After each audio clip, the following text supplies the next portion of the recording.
Ça va, tout va bien, je suis bien coiffé, j'ai le nez, tout va bien.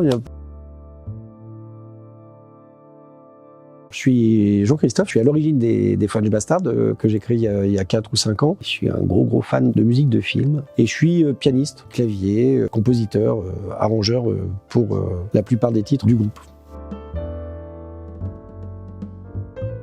Le projet tourne autour de compositions plutôt instrumentales. Alors, si j'avais qu'une seule BO, ce serait bien, mais évidemment, j'en ai plusieurs. Après, c'est plus des films qui sont en parfaite osmose avec leur musique. Il y a Mulholland Drive avec Badalamenti, mais j'ai découvert plutôt en fait la musique de film quand j'étais gamin avec les gros pontes type John Williams, voilà les films de Spielberg et Lucas, vraiment qui étaient l'héritage en fait de la culture classique que j'ai. J'ai plein de compositeurs de prédilection. Après, les préférés, c'est quand même Ennio Morricone et il y a Ryuichi Sakamoto aussi dans un autre style. Et puis François Droubet, qui ont vraiment élevé le débat.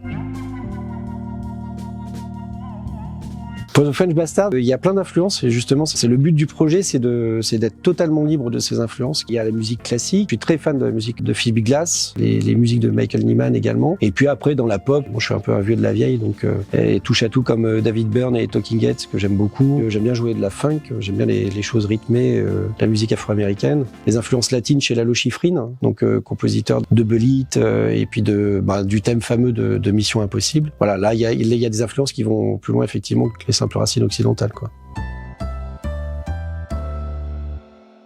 Et j'étais à une des premières diffusions de Star Wars sur grand écran en 77 et j'étais vraiment gamin. Et ces cuivres qui rentrent avec l'étrage jaune qui fuit au loin dans l'espace, je peux rien y faire. Après, John Williams, j'en suis revenu.